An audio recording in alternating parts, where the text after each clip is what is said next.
על הדבש ועל העוקץ, על המר והמתוק, על ביתנו התינוקת, שמור לי הטוב.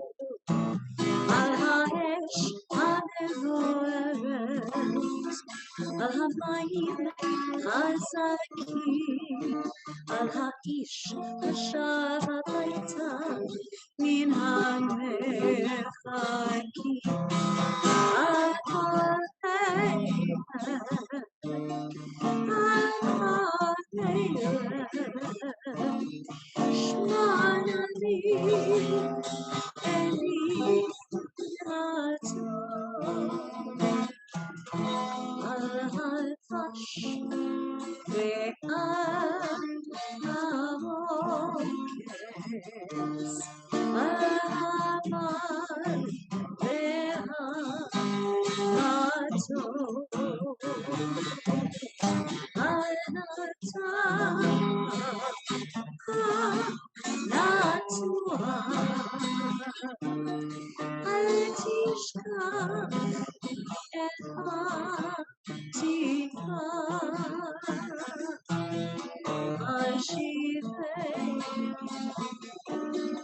ואשובה אל הארץ הטובה. שמור לי על זה הבית, על הגן, על החורמה, מיחד מפחד פתח ולמלחמה.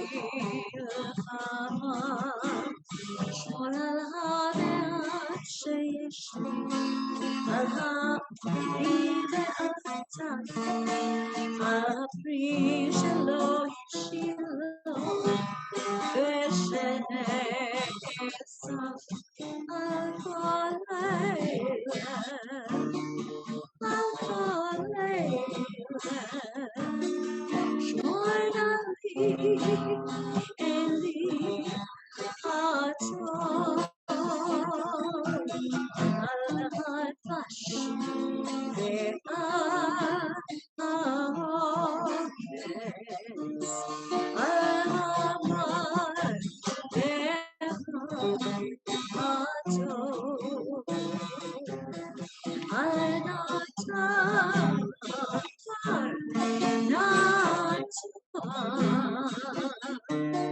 אל תשכח את התקווה, אשיבנו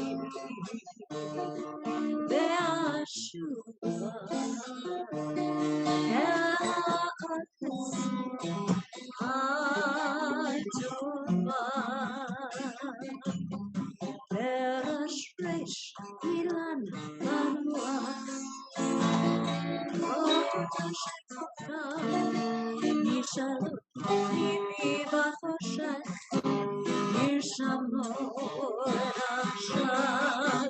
אנא שמור לי על כל אלה, על המולדת, על השקט, על הבכי, ועל זה אשיר.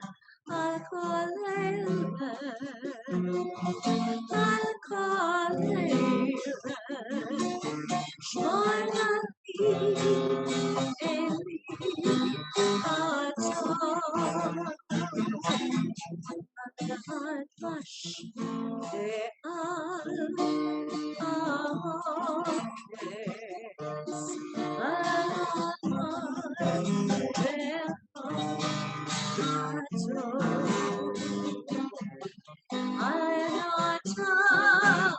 על נטוע, אל תשכח את התקווה, אשיבנו ואשובה אל הארץ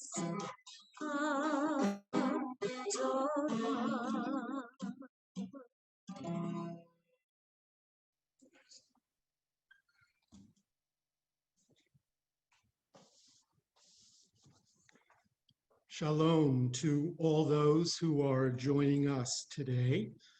Just a note that speakers have been designated in advance, and for optimal audio, all attendees will be muted throughout.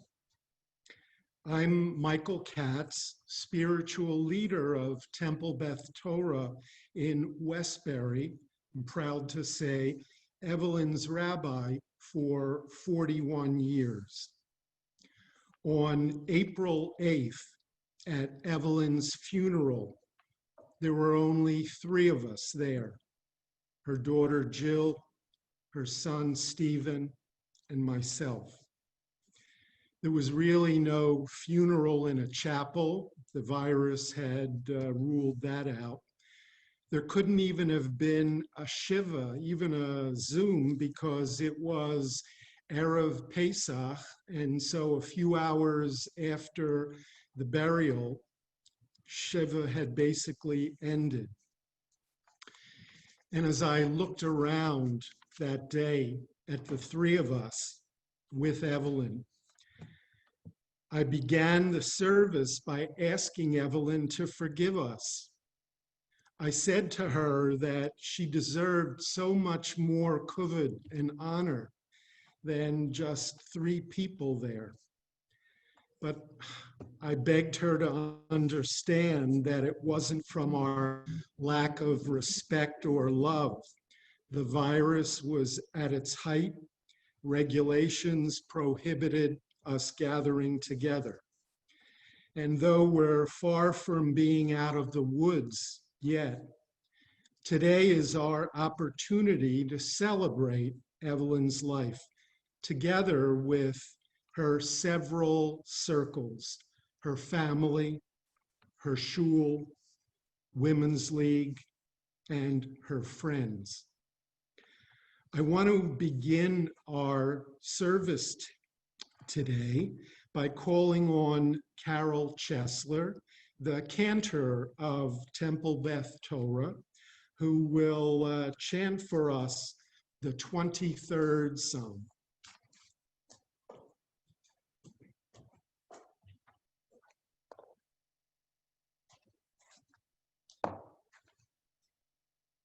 Mizmor LeDavid, Adonai roi lo echsar, binot deshet yarbitzeni, alemei menuchot, almei menuchot, Yinaleini, nafshi yeshovev, yeshovev, yancheni v'magle tzedek, yanecheni v'magle tzedek, leman shemo, gam ki elech be'ketz al-mavet, lo irara ki ata imadi. Shivtecha u'mishantecha hema yenachamuni. Taroch lefanai, lefanai. Shulchan neged tzorirai, dishanta v'shemen roshi, kosire vaya achtav vachesed yerdefueni kol yemei chayai veshavti bevet Adonai leorech yamim Adonai roi lo echsar Adonai roi lo echsar. A Psalm of David. The Lord is my shepherd, I shall not want. God has me lie down in green pastures. God leads me beside the still waters. God guides me on paths of righteousness. God revives my soul for the sake of God's glory. Though I walk in the valley of the shadow of death, I fear no harm, for you are with me. Your staff and your rod do comfort me. You set a table inside of my enemies. You anoint my head with oil. My cup overflows. Surely, goodness and mercy shall follow me all the days of my life, and I shall abide in the house of the Lord forever.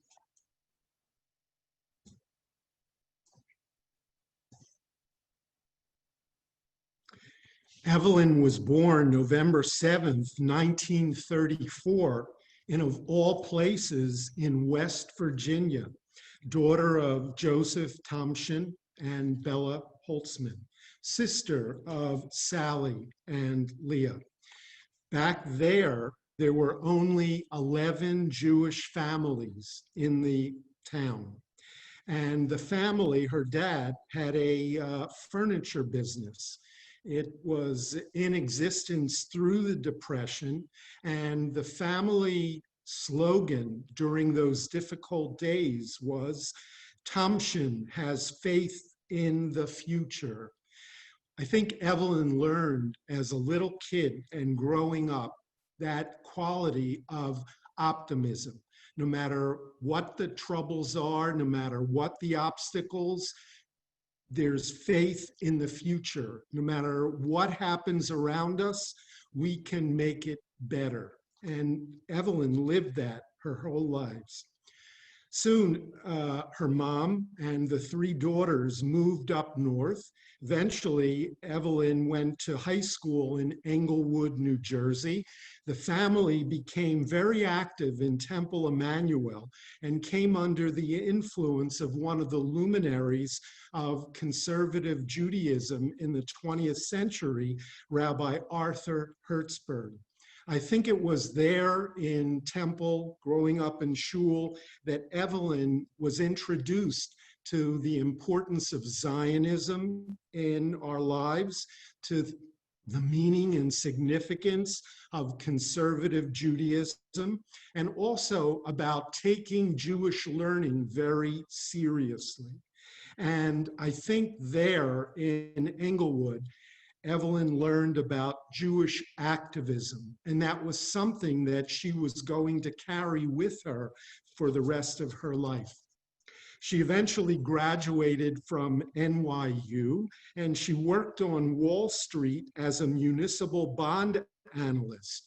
And that's no easy thing. We learned from this that Evelyn was incredibly intelligent, and you just had to hear her speak for a moment or two to note how eloquent she was. Being in the environment of New York City, culture became such an important part of her life, and the theater and the Philharmonic. And again, you'd see the way she dressed and the way that she spoke. Evelyn embodied class. When she was 16 years old, she went on a blind date up in White Lake with Bert, and eventually they were engaged. They got married on October 16th, 1955, after his 2 years in the Army. They were blessed with 63 years together. First, they lived in Fort Lee, then they moved out to Westbury in 1959, and then to the home in Jericho in 71. Their son Stephen was born in 1959, and then Jill in 1961. Over the years, the family circle grew. Charlotte and Robert became her children as well. And they were blessed with a grandson, Alexander. Some of you may know that Bert suffered from a horrific illness, cancer of the jaw. And it was as terrible as it was for Bert, for those around him and those who loved him. Watching him and not being able to help was so terribly difficult. I saw on a number of occasions Evelyn sit with Bert in the hospital. I saw her when they pushed him out of the hospital and sent him to a nursing home, sitting there with him by his bedside, trying to interpret his words, trying to meet his every need. And it was the embodiment of that cliche that we've all heard a million times about marriage and about love in sickness and in health. And that was surely the case. I happened to be at the nursing home on one particular day when it was their 63rd anniversary. I have to tell you that Evelyn and Bert were founding members of Temple Beth Torah in Westbury in 1960. This is our 60th anniversary, and Evelyn was there from the very beginning and before. Bert played a critical role in literally building our building. Bert was an architect, and a lot of who we are is because of what he put together with his hands. Evelyn became the third sisterhood president of Temple Beth Torah in 1962. Evelyn and Bert, for all of those years, were Shabbos regulars. They had their seat right over here on the right side, third row. I can also tell you, Evelyn was a regular at the rabbi's Wednesday night adult ed class, and that meant the world to me. And to have her add her commentaries and her insightful questions. Evelyn was a member of our board of trustees for over 50 years. She was part of the first group of women who celebrated an adult Benot Mitzvah ceremony. That was back in 1982. And Evelyn was one of the first women in our shul to wear a talit. And in doing so, became an incredible role model for the other women and for the next generation of women and girls in our temple. You know, we're a small temple and not too many people know where we are or who we are unless you're part of us. But I've got to tell you that Evelyn put us on the map. You know, when Evelyn identified herself and all the roles that she played, where are you from? Temple Beth Torah in Westbury. People heard of us because of Evelyn. She brought kuvod by her role in Women's League, international president. Similarly, her role in Merkaz, being part of the Conference of Presidents of major American Jewish organizations, all of her interactions and work for the seminary, and the way that she traveled the world and met Jews all over the world. And again, was proud of where she came from, and because of her, put us on the map. And finally, you know, we learned that here was somebody who was always busy, always involved, and always engaged Jewishly and otherwise in the world. I have to tell you that it is almost impossible for me to imagine Temple Beth Torah without Evelyn's presence here. She was part of this temple, literally built it from the ground up for 60 years. Evelyn was a pillar of our temple.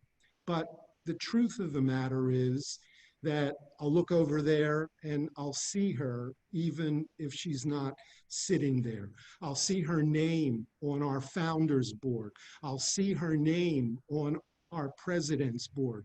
Every time we have a board meeting, I'll look to where she sat and I'll know that her spirit and her presence is still very much a part of this temple. I want to pass the baton now to Women's League to continue. Good morning. I'm Margie Sivan Miller. I'm the International President of Women's League. It is with a heavy heart that we're gathered here today. Evelyn was a beloved member of Women's League and Temple Beth Torah. Personally, I knew Evelyn for over 30 years. She was a role model, a mentor, and a friend. I know everyone on this call has fond memories and could share their own stories and anecdotes about their relationship with her. One sweet one that I personally have is last year we were in Buenos Aires together and we decided to spend the afternoon shopping, and I kept telling her to slow down and slow her pace down. And I kept saying, I'm older than you, slow down. And she would laugh. She was inquisitive, she was caring and concerned about the world around her, and is greatly missed by all. I'd like to read a short remembrance of Bobby Schleicher, a woman who's been active in Women's League for decades on our board, and of course, a Temple Beth Torah member. And these are Bobby's words. Evelyn was a wonderful friend. We met years ago when I joined the Temple Sisterhood, and she was the president. Our families were close. Her son and mine became bar mitzvah a week apart. We shared many family simchas, plus holidays. Yom Kippur break the fast was either at her house or mine, and Jill always knew whose turn it was. We went on vacation together, and I'll never forget our trip to the Erie Canal. But during all that time, Evelyn never forgot her work in Torah Fund and Women's League. She was always busy on the phone, keeping up with everything happening, and she was able to do everything. From Bobby and I, may her memory be a blessing. My name is Gloria Cohen, past International President of Women's League for Conservative Judaism and a dear friend of Evelyn's. 40-some years ago, Evelyn came into my life. She was then National Membership Chair of Women's League and was also the nominating chair of our branch. And at that time, she called me and offered me the position of branch vice president. This was the beginning of our wonderful relationship. Over the years, we traveled into New York City almost weekly, either for Women's League meetings, Torah Fund meetings, AZM meetings, Makaz meetings, JNF meetings, or Conference of Presidents meetings. In the car, Ev would tell me about Jill and Stephen's work, and she would brag about Charlotte's talent as a buyer of property and her amazing decorating ability. And then, sometime later, came Alex. We were so happy for Bert and her. It was a pleasure to hear about his development. Evelyn and I traveled to Israel many times together for various World Jewish Congress meetings. She was highly valued among the leaders of the conservative movement. She had a wonderful understanding of the political situation facing the Masorti movement. She was bright, articulate, and very well respected by leaders of other parties. We were fortunate to travel with Bert and Fred on the Conference of President trips. This cemented our close social relationship when we returned to the island. Bert and Evelyn shared so many of our family's life cycle events. We always made sure to have Southern Comfort on hand. I am fortunate to have so many memories of the time shared. I am grateful that she came to our home for dinner with friends right before she left for New York. I will continue to miss my dear friend. I will cherish the memories, and above all, I thank you, Ev, for being my friend. I'm Bernice Balter, and I was Executive Director of Women's League from 1978 to 2007, during which time I served with Evelyn Seelig, whose presidency ran from 1994 to 1998. Actually, we started our Women's League activism together in the 70s as members of the National Social Action Committee. And I recall it was during the Vietnam War when we found that we struggled to adopt a position for Women's League. We had many adventures together, including the annual mission to Israel under the aegis of the Conference of Presidents. Two trips of particular interest come to mind. One was to Germany as guests of the German government as part of its effort to reach out to the American Jewish community. We visited Wannsee, where the final solution was drafted. We met with Jewish leadership, government officials, journalists, students, and the Israeli ambassador. Another was to Uzbekistan and its cities of Tashkent, Samarkand, and Bukhara, where many European Jews fled to escape the Holocaust. Evelyn had a keen political sense. She understood the ramifications of United States strategies in world affairs, and she had a love for Israel and a strong grasp of its politics.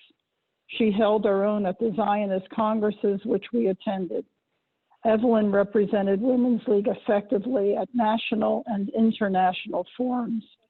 She respected her professional staff and was confident that we were there to enhance her position. We were good friends, even meeting for dinner with her husbands when our New York Philharmonic tickets dates coincided. I remember her with respect and fondness. I miss her. Zichrona Livracha. I'm Jill Seelig, Evelyn's daughter. My mom was a true force of nature, full of energy, strong, and unforgettable. She was the most influential person in my life, a supportive and nurturing mother, and lucky for me, the smartest, sanest, and most sensible person I knew. Who better to have on speed dial for advice than Evelyn Seelig? I often joked that my mom was the least neurotic Jewish woman I knew. She didn't really have any hang-ups and definitely did not sweat the small stuff. She was progressive and open-minded. She allowed me to be me, no judgments whatsoever. She would often say, "Honey, I can't tell you what will make you happy." So growing up, she never told me how to wear my hair or how to dress or who to date. She just supported my choices. Although in college, she did encourage me to major in accounting. It all worked out, but Mom, that was not the right choice. From an early age, my mom worked hard to build my self-confidence and taught me to believe in myself. Confidence and belief were qualities my mom possessed in abundance. The foundation she laid helped me succeed at many things, but more importantly, it made me resilient enough to weather the storm when things didn't go my way. In the face of adversity, my mom was fond of saying, "Illegitimi non carborundum." That's Latin for, "Don't let the bastards get you down." That was her attitude. Let it go and move on. Wallowing in self-pity was never an option. My mom felt that self-pity was the most dangerous human emotion. and she practiced what she preached. After my dad passed away not long ago, Mom got up, dusted herself off, and gracefully carried on. I want to thank those of you who were there for her then and without hesitation invited her to all your social get-togethers. I'm equally grateful to those of you who have been there for me over the past 2 months. In life, Mom did not sit on the sidelines. She was an active participant in so many things. Judaism and Jewish causes, of course, but she was also passionate about politics and women's rights, both religious and secular. She was the first feminist I ever knew. I know many of you can attest that she was never shy about sharing her opinions on these topics. My mom had a go for it mentality. If I found myself wavering about a decision, Mom would say, "Hey, Columbus took a chance." She wasn't one to play it safe and encouraged me to take risks too. Mom and I spent a lot of time together. We shared many of the same interests: theater, music, travel, animals. It's hard to keep track of the number of stray cats my mom fed, named, and took in over the years. We both loved sports, she watching them more than playing. We enjoyed going out to dinner and having a glass of wine or two. And she especially loved it when Robert joined us. And then, of course, there was shopping.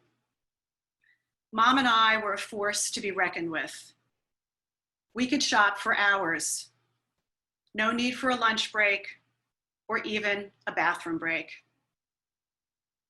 We always took such great delight in each other's finds. Our most memorable times were our mother-daughter trips to England, India, and South Africa. Mom was the greatest travel companion. She was endlessly curious and always managed to stump tour guides with her questions. I remember a tour we took in Bath, England, and after about her third question, our guide looked at my mom and asked, "Madam, are you a history professor?" No, she wasn't a professor, but she was an Anglophile. She knew her British history cold and loved all things British, especially those British murder mysteries on the BBC. It's hard to talk about my mom without talking about my dad. They were an amazing couple. I believe the secrets to their wonderful 63-year marriage were mutual respect and intellectual compatibility. My parents were my favorite people. I loved spending time with them. We always laughed, and I always learned. A friend of mine recently said, "Wow, Jill, you won the parent lottery." And she's right, I did. Fittingly, the last night Mom and I spent together before she went into the hospital was at the Philharmonic. My parents had season tickets there for over 40 years. And after Dad died, I became Mom's date. I took on this role a bit begrudgingly because classical music isn't always my thing. But Mom said, "Jill, I think it's important we do this together." Once again, Mom, you were so right. Saying goodbye is nearly impossible. but the beautiful and vivid memories I have of my mom and the times we shared will stay with me forever. Well, hi, I'm Stephen, the elder of the two children. You saw Alex a few minutes ago, he left, and this is my wife, Charlotte, and this is Ralphie the dog. I wanted to thank everyone who has attended. I actually scrolled through to see everybody who is here, and it's so gratifying and heartening to see so many people take time out to spend time to honor my mom. I echo what the rabbi said. It was disappointing, of course, that we couldn't have had all of you there at her funeral, at a service, but this is great solace to really have all of you here, and I thank you for coming. A few things struck me about the comments that we've heard about my mom, and everyone's spoken so eloquently about her. One thing that I remember very much about her involvement with Women's League is the fact that she traveled everywhere. There's not a Jewish person in any space within our world who hasn't met with or seen Evelyn Seelig. She's just an incredible world traveler. She went to places that I never would have imagined that any Jewish person would go to visit. And she really spread the word and her views throughout the world. And I think it's not only the people on this webcast who got to meet her, but many, many people throughout the world. One thing I'm sort of a jokester, so I listened to the rabbi speak about my mom's love of art, and there's no question that I was dragged to art museums. I actually know things about art, which my wife sometimes wonders how I knew those things, but it's really from my mom.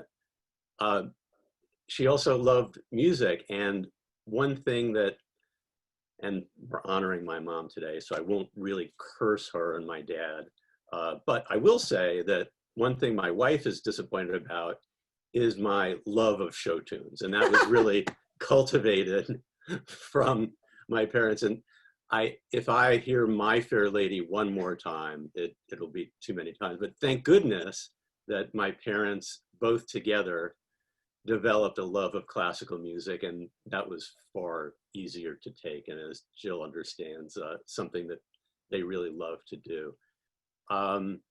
And one other thing, and this is Ralphie the dog here, I'd say that another thing that my mom and my dad really instilled in me is just a love of other beings, and a love of animals, and a love of people, and a concern about how people are doing, no matter who those people might be, whether they be animals, whether they be people who aren't as well off as we are, who are in different circumstances and the like. And one thing that I've heard from people who have spoken to me about my mom is that they've said that, you know, condolences on your mom. I see how these things have come out in you, and you're caring for other people and the like. And so I want to thank my mom and my dad for that. So thank you.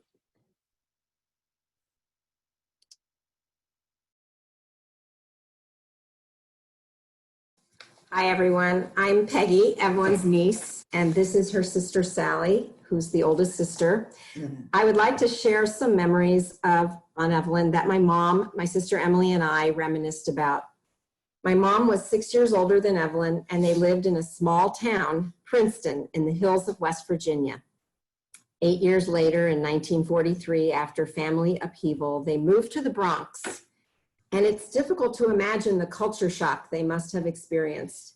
In true Thomson fashion, we never heard complaints from any of the sisters about it.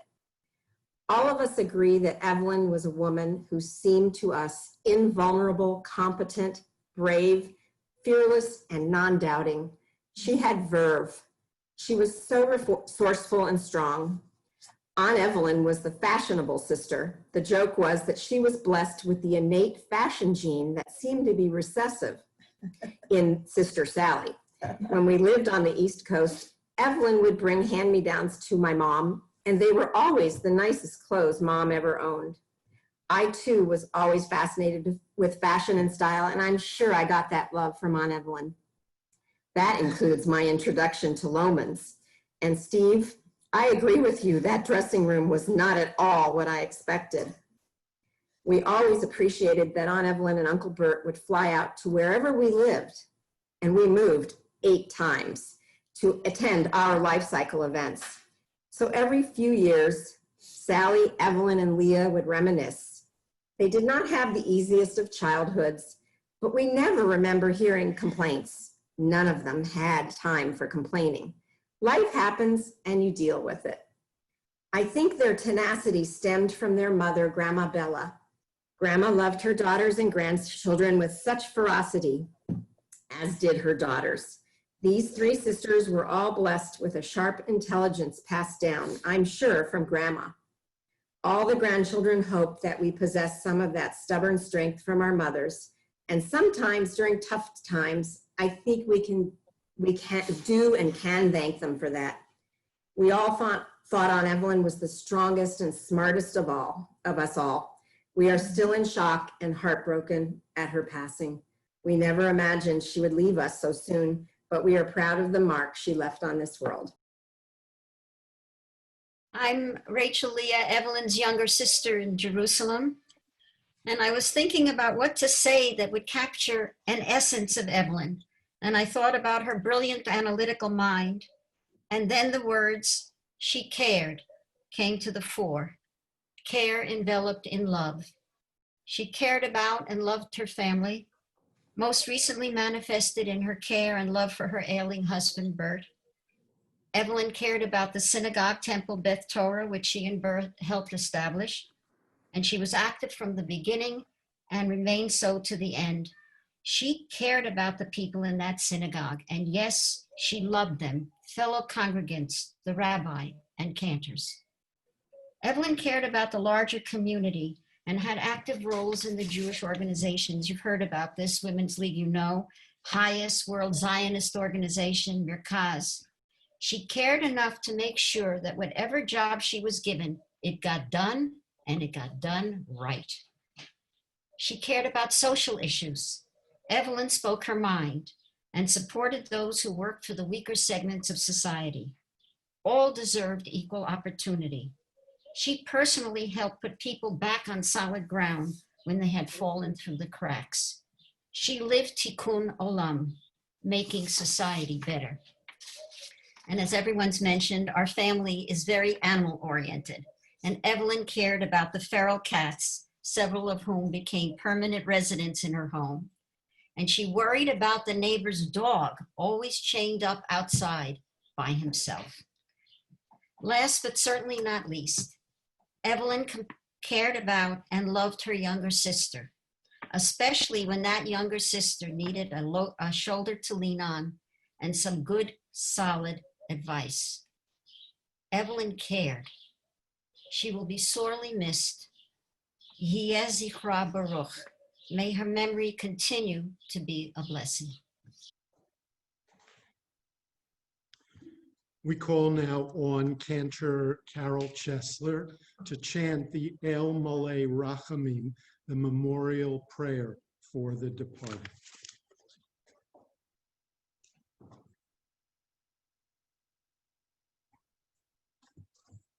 For those of you able to do so, please rise. El Malei Rachamim,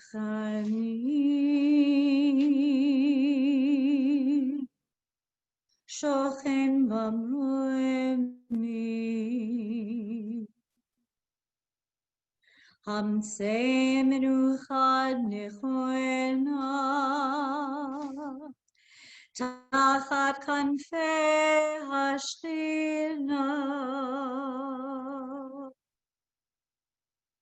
B'malot Kedoshim Utehorim, כזוהר הרקיע מזהירים את נשמת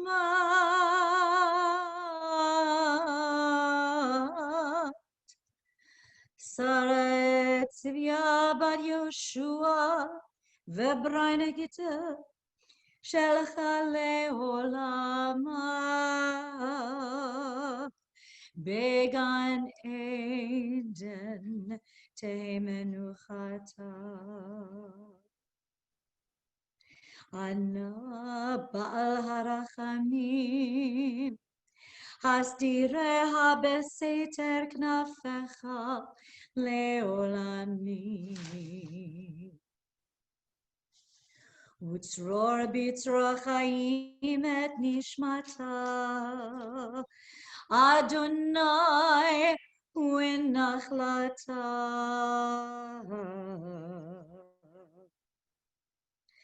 ותנוח בשלום על משכבה, ונאמר Amen. Stand up so you can say Kaddish. Exalted, compassionate God, grant infinite rest in your sheltering presence among the holy and the pure to the soul of Evelyn Seelig, who has gone to her eternal home. Merciful One, we ask that she find perfect peace in your eternal embrace. May her soul be bound up in the bond of life. May she rest in peace. And let us say, Amen. Amen. We recite together the mourner's Kaddish. Yit gadal v'yit gadash shemei rabbah, v'alma divrach hiruteh, v'amlich malchuteh, v'chayechon u'v'yomechon, u'v'chayei d'chol beit Yisrael, ba'agala u'v'zman tori v'imru, Amen. Yehi Shmei Rabba Mevorach Leolam Lomei Omaya Yit Barach V'yishtabach V'yit Pa'ar V'yit Romam V'yit Naseh V'yit Adar V'yit Aleh V'yit Allah Shmei Dekudesha Brichu V'yela Minko Birchata V'shirata Tush Bechata V'nechemata Da'amiran Bi'alma V'imru Amen. Yehi Shlama Rabba Min Shemaya V'chaim Aleinu V'al Kol Yisrael V'imru Amen. Oseh Shalom B'imromav Hu Ya'aseh Shalom Aleinu V'al Kol Yisrael V'imru Amen. Amen. It's clear that Israel was at the forefront of Evelyn's love, and so we conclude our program with the cantor leading us in Hatikva.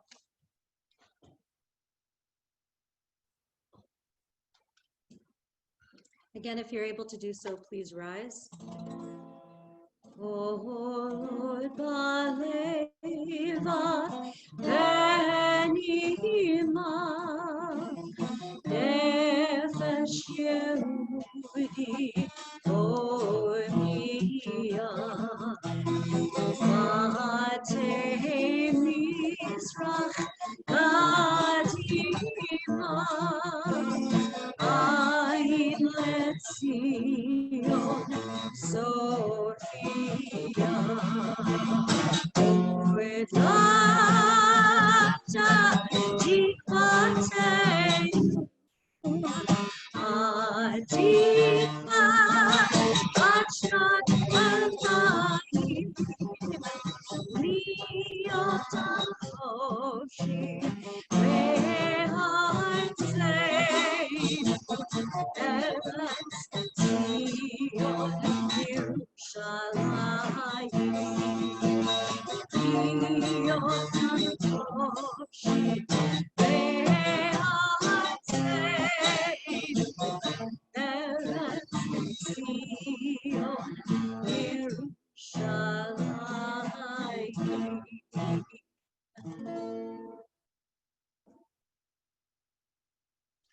In Jewish tradition, when we mention the name of someone who has died, we always add the words Zichrona Livracha, often abbreviated as Zal. You may have seen it in the invitation after Evelyn's name, the English letters ZL, standing for Zichrona Livracha. May her memory be a blessing. In life, Evelyn was a constant blessing to all the people that she touched. And even now, she remains a blessing for us. We remember all the things that she stood for, and we recall all the incredible things that she accomplished in her life. When we think of Evelyn and when we follow her example, she continues to be a source of blessing to us. Evelyn, we will always remember you. We will always miss you. Evelyn, we will always love you. Thank you, everyone. Amen.